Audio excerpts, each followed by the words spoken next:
무엇이 또 누가 우리 가족에게 가장 위협이 되는 존재일까? 나와 내 가족을 지켜내야 될 바로 그 대상은 누구이고 그 대상들을 어떻게 살피고 그들에 대응해야 될 것인가에 관련된 이야기를 함께 나눠보도록 하겠습니다. 저는 이 세상에 정말 나쁜 사람 종류가 있는데 그 나쁜 사람 종류는 크게 두 가지로 나누어진다고 생각해요. 첫 번째 악당, 하나 악마.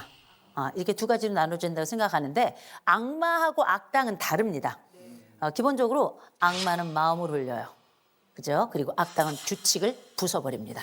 모든 룰을 부시는 자, 그는 악당이라고 할 것이고 우리 마음을 홀려서 완전히 사로잡아 움직이지 못하게 하는 그 사람을 우리는 악마다라고 이렇게 이야기할 겁니다. 우리가 많이 들었던 이야기들 중에 최근에 가장 핫한 단어가 있어요. 나르시시스트. 라는 게 있습니다. 우리나라 말로는 이기주의자라고 보통 얘기를 하는 경우가 있는데 먼저 구분할게요. 웬만한 사람들은 다소 이기적일 수는 있어요. 나만 잘 되면 돼. 다른 것들은 다 끝장나도 돼. 이게 보통 이기주의라고 이야기하죠. 나르시시즘이라고 하는 건 뭐냐면 자기애에 대한 중독적 자기애를 이야기하는 겁니다. 아주 혹독한 자기애를 가지고 있는 자기애주의자들 같은 경우에는 타인을 망가뜨립니다. 그게 전 인생에 들어가서 침범적이기 때문에 우리가 이 나르시시스트를 여러모로 볼 수 있는데요. 첫 번째로는 천사 얼굴로 나타납니다. 처음엔 굉장히 매력적이에요. 매력적이라서 어떻게 잘해. 간도 쓸개도 다 빼줄 것 같아요. 말도 굉장히 수려하게 합니다. 그런데다 어떻게 자신은 늘 빛나야 돼요. 그래서 어떻게 못생긴 애를 옆에 둬요. 어머. 못생긴 애를. 돋보이게. 나보다 예쁜 애는 죽어야 돼. 그리고 나서 두 번째, 지배자의 양성을 나타내기 시작해요. 그런 다음에 뭐 하는가? 완벽히 빠졌다 싶으면 이 사람의 자아를 살해해버리죠. 무섭다. 어떻게 살해해버리는가? 이 사람이 없이는 꼼짝도 못하도록, 이 사람의 사랑을 받지 않으면 견디지 못하도록 완벽하게 고립을 시켜놔버려요. 그리고 나서 스스로가 이 사랑을 애걸하게 합니다. 복걸하게 해요. 그런데 이 관계에서 빠져나오지 못하는 가장 큰 이유는 뭐냐? 떨어져 나갈 것 같으면 다시 천사의 얼굴을 해요. 제가 이제 상담했던 사례 중에 아내하고 남편이 있는데 남편이 나이가 조금 더 많아요. 4살 정도가 더 많은데 사실 4살 정도면 큰 차이도 아니잖아요. 그런데 결혼 처음 할 때부터 아내가 뭐라고 불렀냐면 내가 나이도 많은 남자랑 결혼하는데 라고 얘기를 하면서도 뭘 하냐면 결혼 전부터 굉장히 부부관계가 좋았습니다. 어느 정도로 좋냐면 이 여자처럼 완벽하게 나를 만족시키는 사람이 없었어요. 이게 어느 정도 상황이냐면 이 남자가 이 여인이랑 함께 밤을 지새기 위해서 기꺼이 회사를 포기할 정도로. 어머머머. 우리가 퇴근이 5시잖아요. 5시 40분까지는 집에 와야 돼. 집에 와서 뭐 하냐면 설거지해야 돼요. 청소해야 돼요. 빨래해야 돼요. 아이 봐야 돼요. 만일 이 아내의 마음에 안 드는 행동, 안 드는 말을 하게 되죠. 얘기하는 거지. 야, 이 X야. 넌 내 덕에 사는 줄 알아. 너 같은 놈하고 누가 살아. 너 같은 남자 나나 되니까 사는 거야. 한심한 게. 이렇게 살아가기를 6년을 살았습니다. 어머. 6년을 살았어요. 부부 싸움이 끝나고 나죠. 그러면 남편은 그 도중에 항상 어떤 일이 있었냐면 7번에 걸쳐서 자해와 자살 시도가 이제 발생을 했던 겁니다. 이 남자가 한 얘기가 있습니다. 저는 이 여자 없이 못 살아요. 어머. 이 남자가 이 여자랑 이혼하려고 도망도 갔었어요. 근데 이 여자가 그리워서 견딜 수가 없더랍니다. 어머머머. 다시 또 가잖아요. 한없는 미소로 맞아줘요. 그리고 나서 그 품에 안겨서 웁니다. 어머. 오빠가 너무 보고 싶었어요. 어머. 이렇게. 나르시시스트들은 기본적으로 자기 주변에 있는 사람들의 모든 청춘과 원액을 다 빨아들이는 블랙홀과 같은 거라고 생각하시면 돼요. 그 소나기 안에 들어와 있으면 여러분들은 이미 그들의 노예. 이 나르시시스트들이 가지고 있는 아주 전형적인 특징이 있어요. 그게 바로 뭐냐?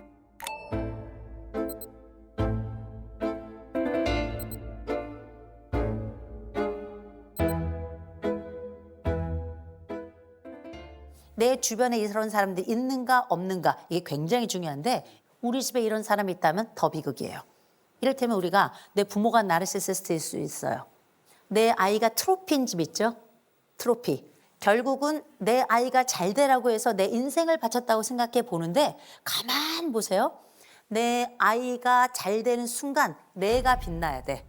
그리고 엄마가 원하는 곳에 엄마가 원하는 옷을 입고 엄마가 원하는 말과 엄마가 원하는 표정과 엄마가 원하는 감정까지 그렇게 연습하는 거예요. 부모가 나르시시스트인 경우는 그 아이의 인생은 이미 다 끝난 겁니다. 평생 트로피로 사는 거예요. 기억하셔야 돼. 이게 누구의 삶인가? 이게 나의 삶인가? 아니잖아요.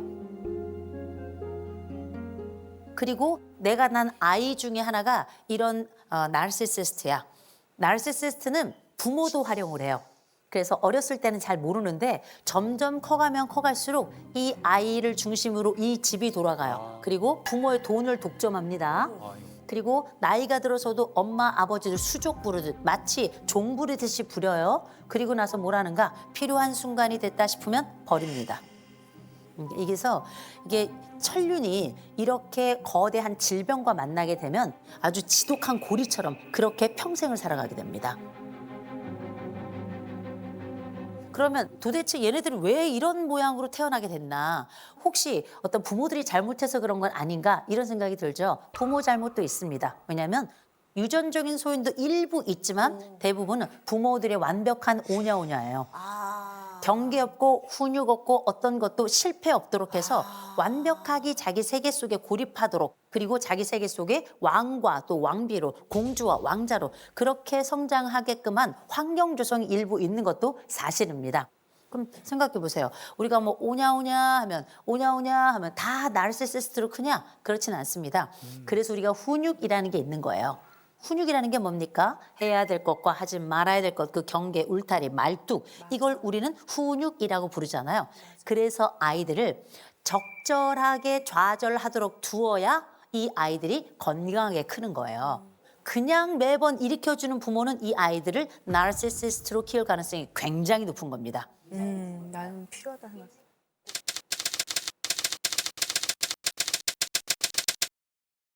저는 일이 막 11시, 3시, 7시 방송을 잡으면 저는 중간에 아기를 데리러 와요. 그리고 아기 데려다 놓고 그리고 다시 방송하러 가요. 방송하시는가 봐요. 방송을 하시는. 그런 부분들도 다 저는 하고 있는데 남편은 네가 시간을 진짜 못 쓴다. 넌 일머리가 진짜 없어. 넌 이만큼 안 해. 안 하잖아. 저는 그게 무시한다고 생각한 거예요.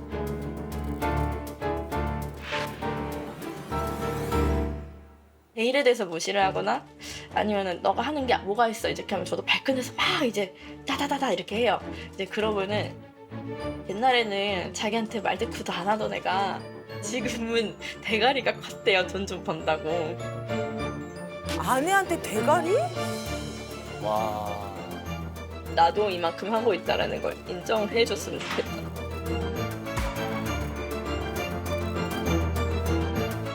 네, 두 분 소개부터 저희가 먼저 부탁드릴게요. 저 42살 네. 서명원이라고 합니다. 네. 네. 네, 91년생 서은경이라고 합니다. 아, 91년생. 아이가 지금 몇 개월 혹은 몇 살일까요? 24개월이에요. 손 많이 갈 때다. 근데 이제 어떤 부분을 남편이 제일 불만스러워하나요?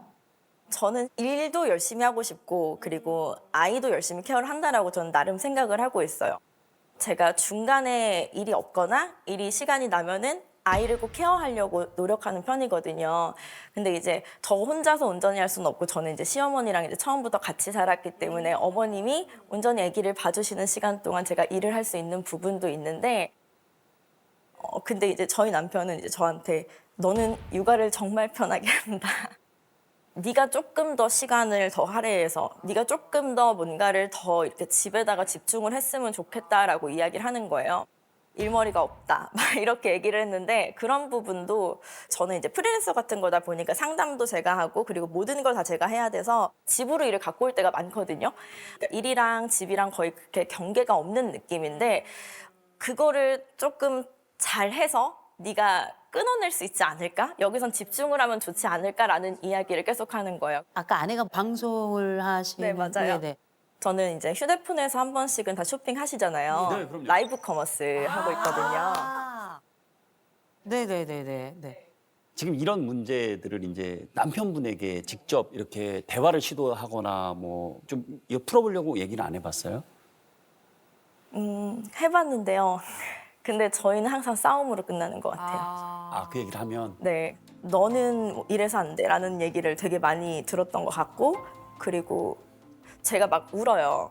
네, 막 울고 막 이러면은 저희 남편도 우는 거 되게 싫어하거든요. 그러면 이제 왜 질질 짜냐 뭐 이렇게 해가지고 이런 말 저는 되게 말로 상처를 받는데 그때 이제 말투에 이렇게 반응을 해서 이제 싸우게 되면은 그 본질과는 다르게 싸움이 되는 경우가 많은 거죠. 네. 그러면 아내가 일을 그만뒀으면 좋겠는 건가요?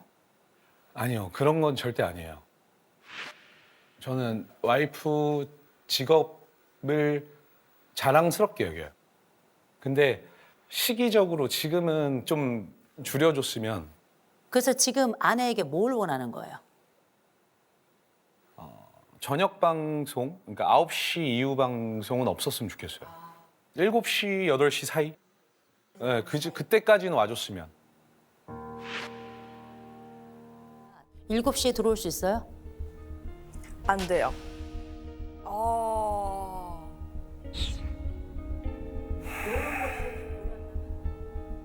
이 부분에 문제가 생기는 거예요. 왜냐하면 이게 가장 많이 팔리는 시간대가 있기 때문에. 제가 말 조금만. 네.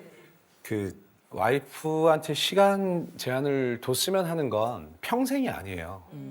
저는 저희 아들이 화장실 갈 수 있고 물 떠먹을 수 있고 그 정도를 본인이 할 수 있다면 어머님이 육아하는 것 자체에 힘이 덜어질 거고, 근데 지금 시기에는 안 된다는 얘기예요.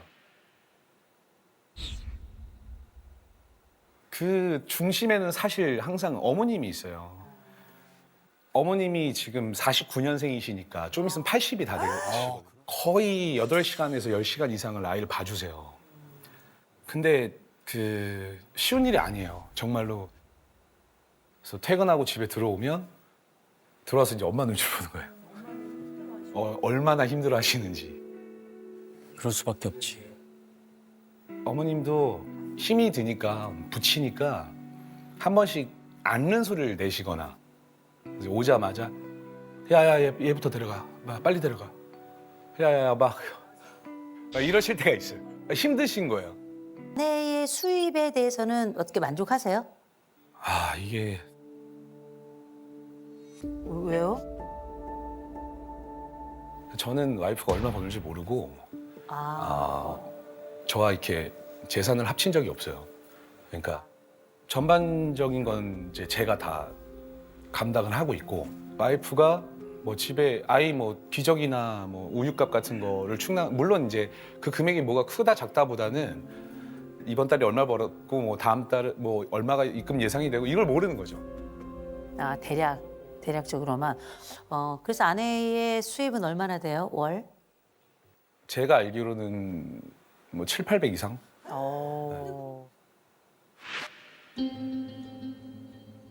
그에 근접한다고 봐도 될까요? 매달 조금 다르긴 하지만 500원짜리 정도지 않나라는 생각이 드는 거죠. 거기에서 저는 이제 생활비를 사용을 하고 있다. 이게 벌써 차이가 나기 시작하죠. 500원짜리와 7, 800은 굉장히 차이가 난 거예요. 그래서 이제 남편이 생각할 때는 혹시 이 아내가 우리가 어떤 위기에 처했을 때 가지고 있는 돈이 있는지 없는지를 모르겠는 거예요. 검사했는데 우리가 이제 많은 부부들을 보지만 그래프가 지금 같은 방향으로 모양이 다 이렇게 방향이 다 똑같죠. 이런 집들은 부부는 거의 없어요. 주로 반대편에 있는, 그래서 흔히 우리가 이걸 임하고 짝이라 그래서 내게 없는 것을 그 사람에게 간절히 찾아서 그렇게 짝꿍이 되는 경우들이 되게 많아요. 그래서 각자의 그래프가 반대인 면이 많거든요. 부부가 거의 같은 방향을 해서 비슷하게 가는 경우는 거의 없어요. 그래서 엄밀히 말하면 지금은 서로 적인 것처럼 얘기했지만 이 부부만큼 서로를 잘 이해하는 사람들도 없어요. 이 사람들은 둘도 없는 동맹이 될 수 있는 사람들이거든요. 남편이 그랬어요. 나 가부장이야. You know? 이렇게 얘기를 해요. 그런데 아내는 알고 있어요. 나도 한 고집 하거든. You know? 나름 한 고집 하는 여자예요. 그래서 이 남자랑도 사는 거예요. 이 아내는 기본적으로 자국 추구가 99점이에요. 이 아내는 집에 있을 수가 없는 사람이에요. 나가서 새로운 걸 계속 추구하면서 그렇게 살아가야 되는 거예요. 그런데 이 남편도 자국 추구 점수가 74점이에요. 못지않아요. 굉장히 모험적이고 도전적인 걸 많이 추구하는 사람이에요. 나는 알아. 내가 유능하다는 걸. 알고 있어요. 그죠? 근데 알고 계셔야 돼요. 똑같이 유능해요. 똑같이 유능해서 이 여자도 일을 해야 돼요. 이 여인은 주부로 1번 할 수 없어요. 왜냐하면 본인하고 똑같거든요. 그래서 이 여인이 일을 더 건강하게 잘할 수 있도록 도와주셔야 돼요. 그러면 훨씬 더 대화도 수월해질 거예요. 대화도. 지금은 남편이 아주 강하게 어필하고 있습니다. 집에 있으란 말이야. 애 보란 말이야. 네가 나가봐야 얼마나 번다고. 야, 너 세상 편하게 사는 줄 알아. 그런 얘기 아마 하셨을 거예요. 야 그때 당시에는 당연히 살기 싫지 너랑. 야 너랑 어떻게 살아? 네가 야 이런 것도 애 엄마라고 막 그런 생각 들지. 맞습니다. 분명히 하셨을 거예요. 그죠? 그런데 이 여인은 얘기합니다. 나 일할 거야. 당신 소리 지르러도 일할 거야. 나 애 키우면서도 나 일할 거야. 난 내일이 너무나 좋아. 그리고 이 여자는 앞으로도 일할 거예요. 이 여자 일해도 애 잘 돌볼 수 있는 사람이에요. 왜? 유능하거든. 제가 약간 놀랄 것 중에 하나가 뭐냐면 자율성하고 연대감이 둘 다 낮거든요. 중요한 건 이 자율성하고 연대감이 같이 낮잖아요. 그럼 뭐라 그러냐? 남 탓을 해요. 서로 존중으로 넘어가 줘야 돼요. 어떻게 존중으로 넘어가냐면 당신 잘할 거야. 당신이 쇼호스트계의 넘버원이 될 거야. 잘할 거야. 와. 밀어줘야 돼. 애한테도 얘기하셔야 돼요. 니네 엄마가 최고의 쇼호스트야. 이런 얘기 하셔야 돼요. 그래야 아이도 엄마에 대한 자부심을 갖고 크는 거고요. 어머니한테도 설명하세요. 어머니, 이 사람 끝내줘요. 얘기해 주셔야 돼요. 근데 우리가 지금 생각하는 것보다 훨씬 더 중요한 문제가 하나 남아 있어요. 문제는 뭐냐? 경제력 문제예요. 경제력 문제. 돈은 어떻게 했으면 좋겠어요? 좀 투명하게 관리를 같이 했으면 좋겠는데 아, 그렇지. 제가 사실 아직 그 재정적으로 와이프를 믿질 못해요. 그래서 당장은 저한테다 맡겼으면 좋겠어요. 통장 열고 싶어요? 열 수는 있지만 줄 수는 없어요. 네? 열 수는 있지만 줄 수는 없다. 이게 무슨 말이에요? 그러니까 버는 돈이나 그리고 이제 이게 얼마를 썼다라고 하는 걸 이제 남편한테 얘기는 이제 해줄 수는 있어요. 근데 왜냐면 너무 불신을 하니까 그랬는데 저희 집에 사실 남편이 장 보는 비용을 정말 몰라요. 그리고 이제 아이한테 들어가는 옷값 전혀 몰라요. 소소하게 들어가는 것들이 많이 있으니까 네. 생활비를 얼마를 내놓으세요. 얼마를 딱 내놔요. 그래야 남편도 내 아내는 항상 이만큼을 내놓는구나. 그리고 우리 집에 지금 이렇게 쓰이는구나. 이게 좀 선명하잖아요. 최소 비용은 내놔야 내가 일을 할 때에도 명분이 있잖아요. 그래야 남편도 같이 일을 하면서 으쌰으쌰할 힘도 생겨나고 의심에서 확신으로 조금 더 변화할 가능성이 있을 거라고 생각이 들거든요. 이 의견 어떻게 생각하세요? 전적으로 동의합니다. 전적으로 동의하세요? 자, 그러면 아내가 얼마나 가정을 위해서 딱 내놔야 된다고 생각하세요?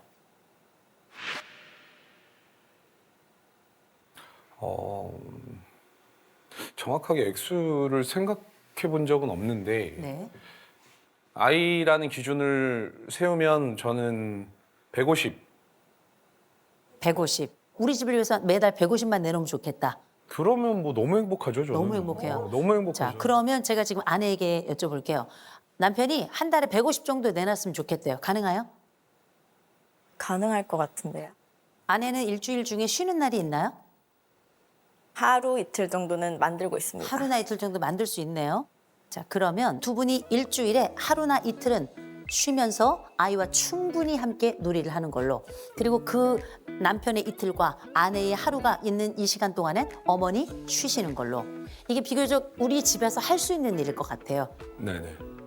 우리 두 부부가 오늘 이번에 새로운 가족의 구조를 짰습니다. 돈의 구조와 일상의 구조를 짰고 그리고 미래의 구조를 각자 짜기로 했거든요. 이런 약속들이 이제 우리 집의 새로운 일상이 되고 자리를 잘 잡으면 이 집 어느 집보다 더 꽃필 집입니다. 정말 기대합니다.